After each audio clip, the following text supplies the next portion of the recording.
Masonic reference works that you can get in any library. The Freemasonic Orders of Europe said that there was a little ideologue, a little spiritual entity that gave the knowledge to what the Masons call our hidden masters.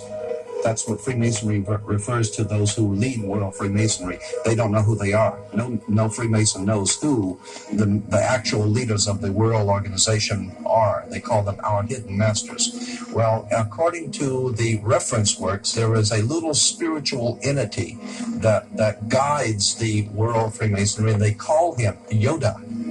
And in the reference works, you'll see this little creature with the pointed ears, and he's called Yota. Yota goes back to Judah, or Judah, which goes.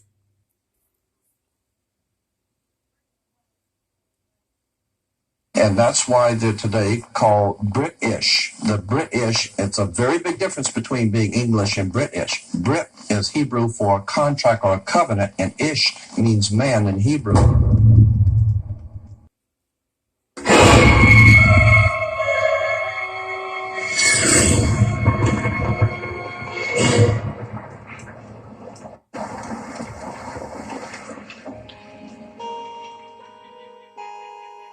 In her fascinating book, American journalist Alexandra Robbins claims to have unearthed a skull and bones plan to dominate the world.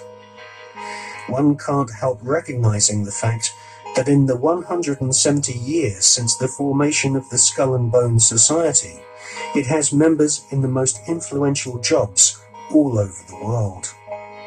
New initiates seem to fall effortlessly into high-paid jobs within banks, media organizations, government agencies, and huge corporations which earn vast profits from government defense contracts.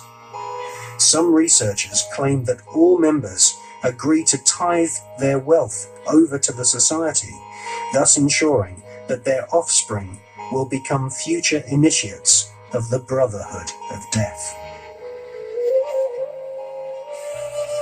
The Skull and Bones Brotherhood of Death recruits members from America's billionaire aristocracy. Multiple generations of the Bush family have taken part in sick, satanically inspired rituals, along with members of wealthy families who are behind some of America's most famous brand names. Based on the rituals of the German Bavarian Illuminati, the Skull and Bones have approximately 900 members worldwide. George W. Bush has initiated 5 fellow Bonesmen to join his administration, including William Donaldson, who is head of the American Securities and Exchange Commission. AI supercomputers chronicle and categorize every action. A prison planet dominated by a ruthless gang of control freaks, whose power can never be challenged. This is the vision of the global elite, their goal. A program of total dehumanization, where the science of tyranny is law. A worldwide control grid, designed to ensure the overlord's monopoly of power forever. Our species will be condemned to this nightmare future unless the masses are awakened to the New World Order master plan and mobilized to defeat it. Erected by a secretive group, the Georgia Guidestones are a testament to the elite's plan for a world religion, global laws, with a global court and army to enforce it. And set in stone, it is written that the population never rise above 500 million.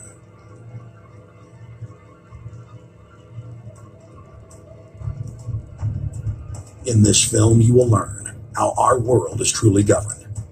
You will see how highly secretive roundtable groups interlock to form a global intelligence network. This group has been steering planetary affairs for hundreds of years. Now, in the final stage, they prepare for open world government. A goal tyrants throughout history have lusted after. Dr. Michael Kaufman is a published ecologist specializing in ecosystem research, forest ecology, and ecosystem classification. Dr. Kaufman played a key role in blocking the ratification of the Convention on Biological Diversity in the U.S. Senate. The concept of New World Order has been around for centuries. It's been receiving tremendous play over the last half of the 20th century. George Bush, the first senior president, George Bush, used it a lot in his speeches and really implies that he really wants to see a order in which we have a universal or a global type of governance in which every human being on planet Earth is ultimately responsible to policies that are being formulated at the international level. It is a big idea, a new world order.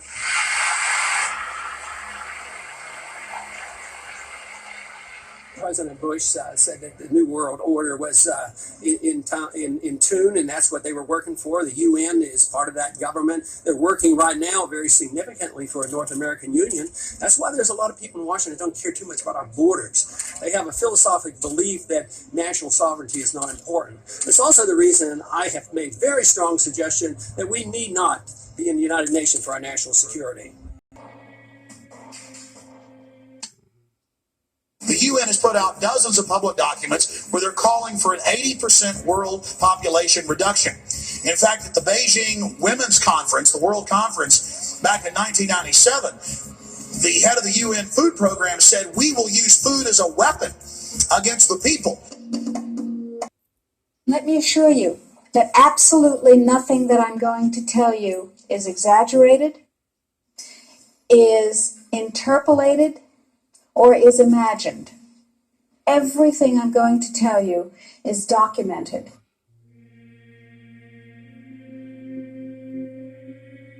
He who controls food controls the world.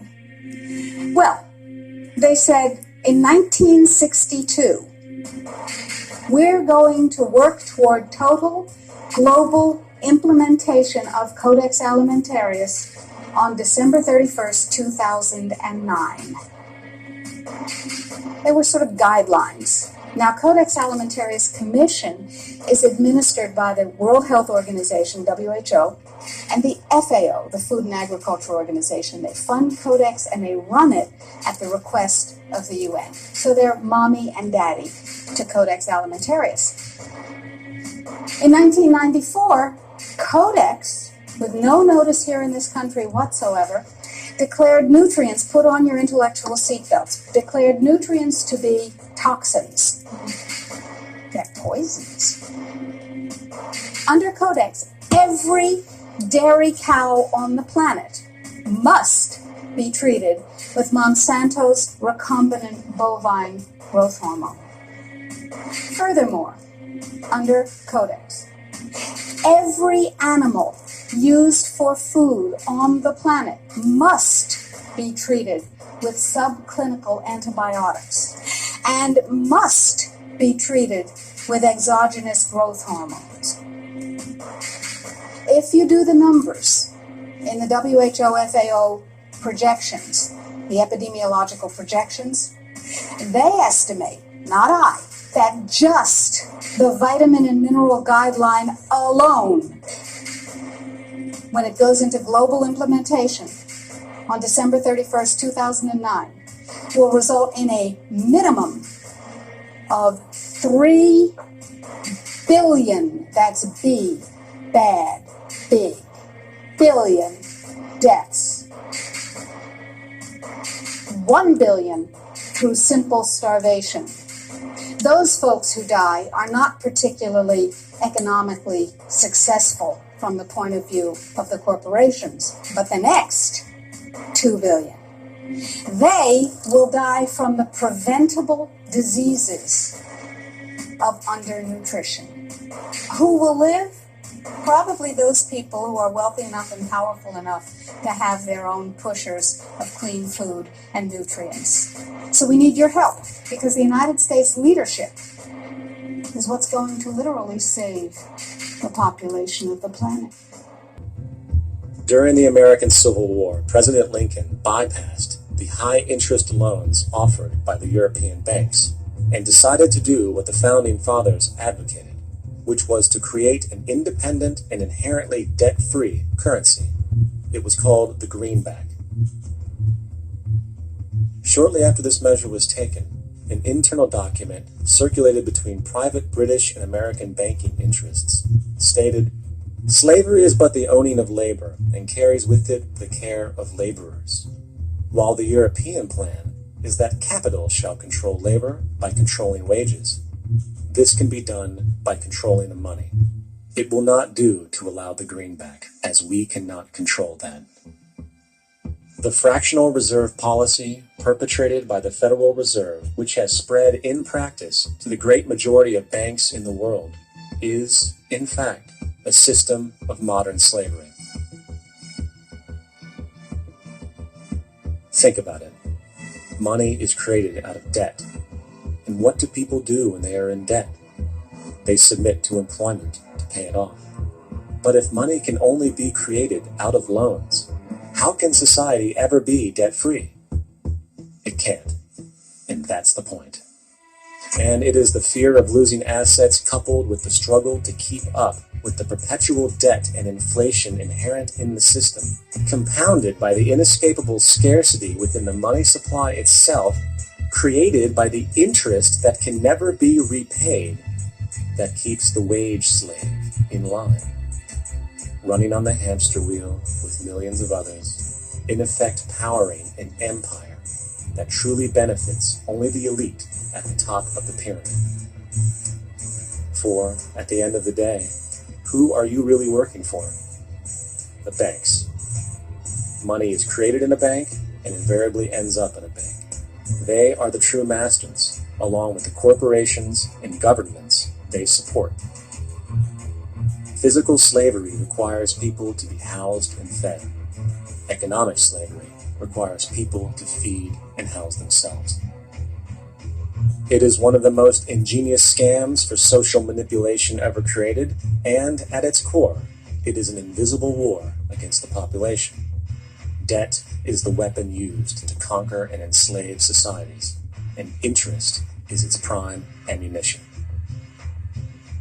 And as the majority walks around oblivious to this reality, the banks, in collusion with governments and corporations, continue to perfect and expand their tactics of economic warfare, spawning new bases, such as the World Bank and International Monetary Fund, while also inventing a new type of soldier, the birth of the economic hitman.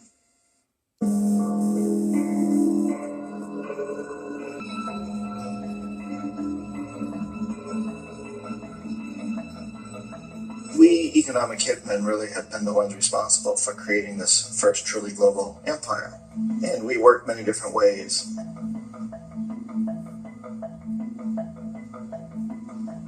But perhaps the most common is that we will identify a country that has resources our corporations covet, like oil, and then arrange a huge loan to that country from the World Bank or one of its sister organizations. But the money never actually goes to the country. Instead, it goes to our big corporations to build infrastructure projects in that country, power plants, industrial parks, ports, things that benefit a few rich people in that country, in addition to our corporations, but really don't help the majority of the people at all. However, those people, the whole country is left holding a huge debt. It's such a big debt they can't repay it, and that's part of the plan, that they can't repay it. And so at some point, we economic hitmen go back to them and say, listen, you owe us a lot of money, can't pay your debt, so sell your oil real cheap to our oil companies. Allow us to build a military base in your country, or send troops in support of ours to some place in the world like Iraq, or vote with us on the next UN vote to have their electric utility company privatized and their water and sewage system privatized and sold to U.S. corporations or other multinational corporations. So there's a whole mushrooming thing, and it's so typical of the way the IMF and the World Bank work, that you put a country in debt, it's such a big debt it can't pay it, and then you offer to refinance that debt and pay even more interest. And you demand this quid pro quo, which you call a conditionality or good governance, which means basically that they've got to sell off their resources, including many of their social services, their utility companies, their school systems sometimes, their penal systems, their insurance systems, to foreign corporations. So it's a double, triple, quadruple whammy. The precedent for economic hitmen really began back in the early 50s when democratically elected Mossadegh who was elected in Iran, he was considered to be the hope for democracy in the Middle East and around the world. He was Time Magazine's Man of the Year. But one of the things that he'd run on and began to implement was the idea that foreign oil companies needed to pay the Iranian people a lot more for the oil that they were taking out of Iran. The Iranian people should benefit from their own oil. Strange policy. We didn't like that, of course. But we were afraid to do what we normally were doing, which was to send in the military. Instead, we sent in one CIA agent, Kermit Roosevelt, Teddy Roosevelt's relative. And Kermit went in with a few $1 million and was very, very effective and efficient. And in a short amount of time, he managed to get Mossadegh overthrown and brought in the Shah of Iran to replace him, who always was favorable to oil. And it was extremely effective. Mobs overflow Tehran. Army officers shout that Mossadegh has surrendered and his regime as virtual dictator of Iran is ended. Pictures of the Shah paraded through the streets as sentiment reverses. The Shah is welcomed home. So back here in the United States, in Washington, people looked around and said, wow, that was easy and cheap. So this established a whole new way of manipulating countries, of creating empire. The only problem with Roosevelt was that he was a card-carrying CIA agent, and had he been caught, the ramifications could have been pretty serious. So very quickly at that point, the decision was made to use private consultants to channel the money through the World Bank or the IMF or one of the other such agencies, to bring in people like me who worked for private companies, so that if we got caught, there would be no governmental ramifications.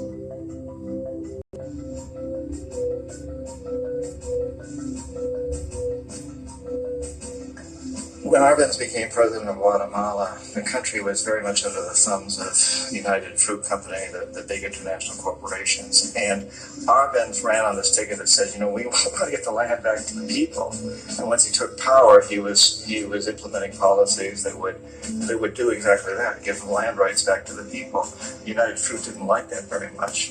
And so they hired a public relations firm, launched a huge campaign in the United States to convince the United States, the people, the citizens of the United States, and the press of the United States, and the Congress of the United States, that Arbenz was a Soviet puppet, and that if we allowed him to stay in power, the Soviets would have a foothold in this hemisphere. And that, at that point in time, was a huge fear on everybody's mind, the Red Terror, the Communist Terror. And so, to make a long story short, out of this public relations campaign came a commitment on the part of the CIA and the military to take this man out.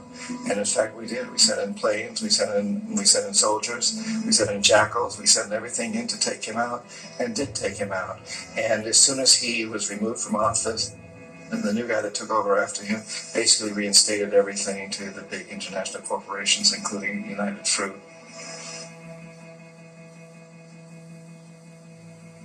Ecuador, for many, many years, had been ruled by pro-U.S. dictators, often relatively brutal. Then it was decided that they were going to have a truly democratic election. Jaime Roldos ran for office, and his main goal, he said, as president, would be to make sure that Ecuador's resources were used to help the people.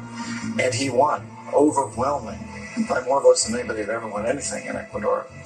And he began to implement these policies to make sure that the profits from oil went to help the people.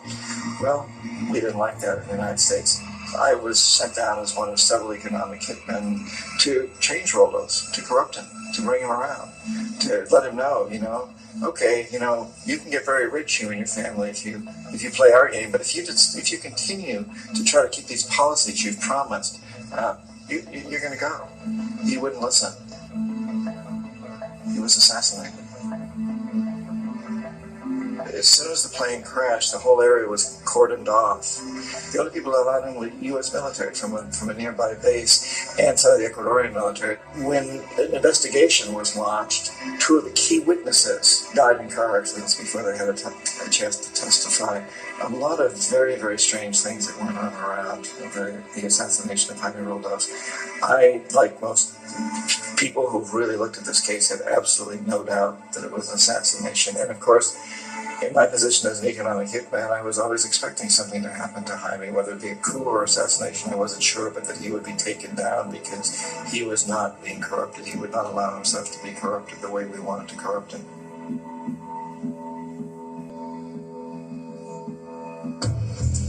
Omar Torrijos, president of Panama, was, one of my favorite people. I really, really liked him. He was very charismatic. He was a guy who really wanted to help his country. And when I tried to bribe him or corrupt him, he said, look, John, he called me Juanito. He said, look, Juanito, I don't need the money. What I really need is for my country to be treated fairly. I need for the United States to repay the debts that you owe my people for all the destruction you've done here.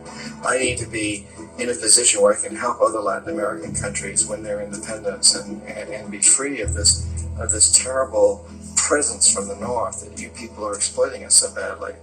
I need to have the Panama Canal back in the hands of the Panamanian people. That's what I want. And so, leave me alone. Don't try to bribe me. It was 1981, and in May, Jaime Roldos was assassinated.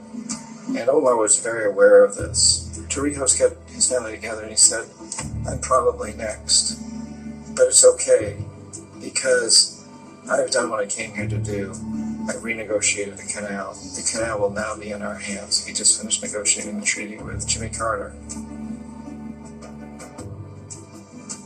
In June of that same year, just a couple of months later, he also went down in an airplane crash, which there's no question was executed by CIA-sponsored jackals. Tremendous amount of evidence that one of Torrijos' security guards handed him at the last moment as he was getting on the plane a tape recorder, a small tape recorder that contained a bomb.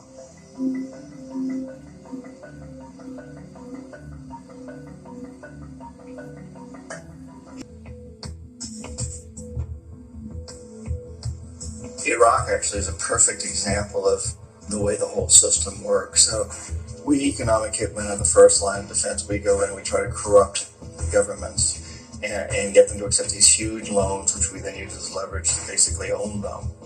If we fail, as I failed in Panama with Omar Torrijos and in Ecuador with Jaime Roldos, men who refused to be corrupted, then the second line of defense is we send in the jackals. And the jackals either overthrow governments or they assassinate. And once that happens and a new government comes in, boy, it's going to toe the line because the new president knows what will happen if he doesn't. In the case of Iraq, both of those things failed. Economic hitmen were not able to get through to Saddam Hussein. We tried very hard. We tried to get him to accept a deal very similar to what the House of Saud had accepted in Saudi Arabia, but he wouldn't accept it. And so the jackals went in to take him out. They couldn't do it. His security was very good. After all, he had one time worked for the CIA. He'd been hired to assassinate a former president of Iraq and failed, but he knew the system.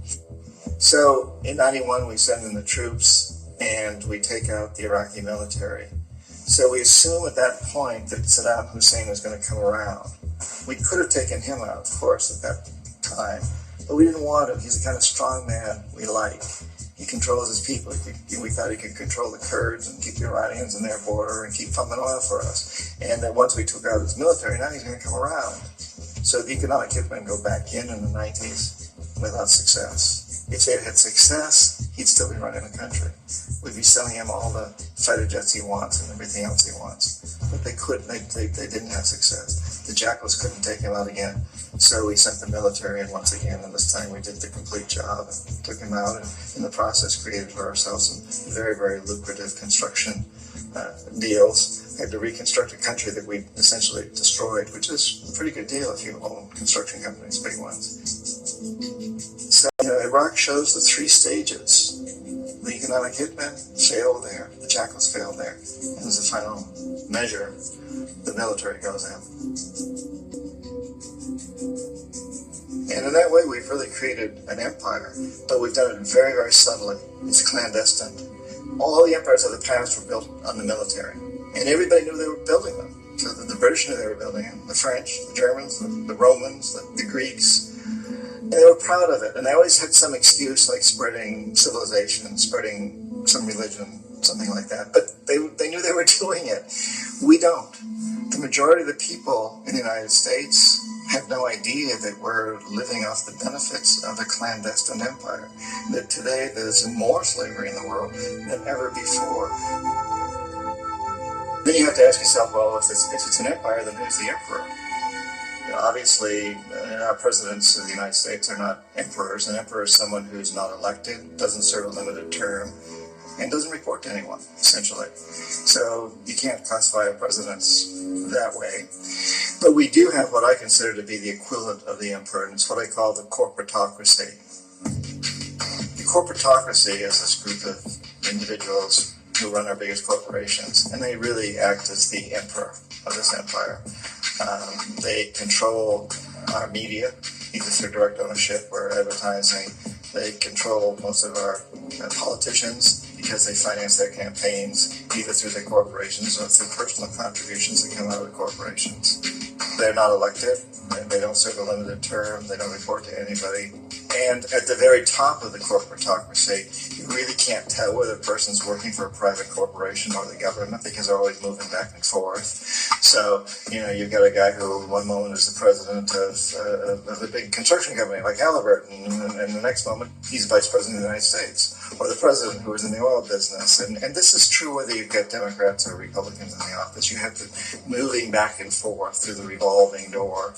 And in a way, our government is invisible a lot of the time, and its policies are carried out by our corporations on one level or another.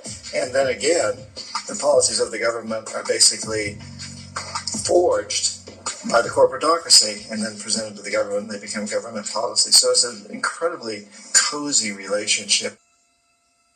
You get up on your little 21-inch screen and howl about America and democracy. There is no America. There is no democracy. There is only IBM and ITT and AT&T and DuPont, Dow, Union Carbide, and Exxon. Those are the nations of the world today.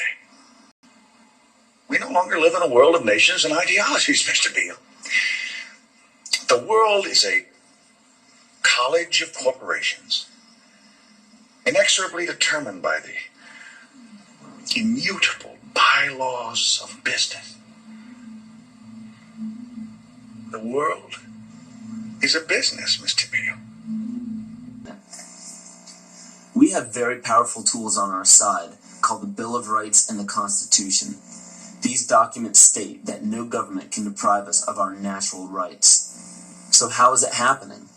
You must understand that the elite group controlling our government, our educational system, agriculture, and media are also in control of our free enterprise. Free enterprise is our economic system or our means of production, privately owned and operated for personal benefit. Free enterprise cannot legally be taxed unless it volunteers itself. The reason why income tax seems inescapable is because most every job on the planet requires you to sign a number of documents with fancy wording stating that you are agreeing to be a representative of a corporation or entity. What all this means is simply that when you sign working papers, which are required by pretty much every employer that you apply to, you are waiving your rights as a natural person protected under the Constitution and agreeing to represent an artificial person that is not protected under the Constitution. It's difficult to avoid because if you do not sign the document waiving your rights, you won't get the job. So why does every employer voluntarily pay taxes, which leads to the requirement of those documents? Because without doing so, the business loses all state and federal benefits provided to private or commercial business. And furthermore, most people simply accept the mistruth that income tax is required by law without investigating it. It means you can be fined and penalized, but not enslaved or imprisoned. But when your entire name is capitalized on any document, it represents capitis diminutia maxima, which states that a man's condition changes from freedom to bondage. All rights of citizenship and family rights are surrendered. This means you can be fined, imprisoned, and enslaved in any amount for any duration at the whim of the state's suggestion. But it is important to note that if you do not legally bind yourself to these documents stating that you waive your rights and represent a corporation, you do not have to attend any court. There are two kinds of law on the earth, as I've said. One is called civil law, which is the law of the land, and one is called maritime admiralty, which is called the law of water. Maritime admiralty is banking law. So consequently, the corporation and government and people who want to control you, they create a second you, and that second you that they control, that they created, is all capital letters. Check it out. Anytime you get a bill, get a lawsuit, you get a fine, a ticket, somebody sends you a bill from the Department of Water and Power, check it out on your driver's license, on your Social Security card, on your insurance cards. Anything having to do with business, your name will always be in all capital letters, because only all capital letters can be dealt with by banks and government. You need to wake up and find out how this stuff really works. When they send you a subpoena to court or a summons to court, and they've sent you something, you look at it and say, hey, Jack, that's not me. That's in all capital letters. All capital letters is a corporation. Those who are charged under these maritime admiralty courts usually don't understand that they are voluntarily being fined and imprisoned. When a judge calls your name and asks if you are that name, those who say yes are verbally agreeing to represent the artificial person that the name represents. In doing so, you are voluntarily waiving your rights under the Constitution. Your acts as natural persons are the right to life, security, and property. And all of these are very important. Remember that you can never be deprived of these simple rights unless you are willingly waiving them. But you need to understand your rights if you want to be protected under them. We're talking to a grassroots activist, Frank Morales, who has an incredible grasp on this infrastructure, this web of control that's been put in place by the military-industrial complex. Part of their plan to use crises, whether it's the drug war or the war on terror, to convince the general public to accept giving up liberty for security. Mr. Morales, thanks for talking to us. Okay. Time and time again, we see these pretexts for control. There's a crisis, we got to take your freedom so we can keep you safe. But when you investigate it, when I've investigated it, it always leads back to these private corporations that sit as parasitic organisms above the mechanisms of government. Solutions, Frank Morales, in your years of study, to countering that. How do you counter that politically? Number one, how do you break the conditioning of the general public out there that's in kind of a mesmerized state? That you walk into and they develop a quick shoot reflex. In New York City right now, the NYPD has a contract, and so does the LAPD, with Firearms Training Systems Incorporated, based in Sewanee, Georgia. Firearms Training Systems Incorporated not only trains the LAPD in marksmanship and the NYPD using operant condition, so on, but also trains the Marines, also trains militaries around the world. Firearms Training Systems, until recently, was headed up by Peter Marino, who comes out of the Central Intelligence Agency, the unit of the sector of Central Intelligence Agency, which was responsible for MKUltra. So it's a psychological, molding psychologically the personnel who are involved in police agencies to develop quick shoot reflexes. So it's an attempt to socialize and to create a psychological mechanism within the soldiers so that they can more easily kill. You're talking about switching off the thinking process. Exactly. Hitler talked a lot about that. In fact, in New York City, and during the Diallo trial, because people ask why is it that the cops who who shot Diallo 41 times, how could they possibly have gotten off, right?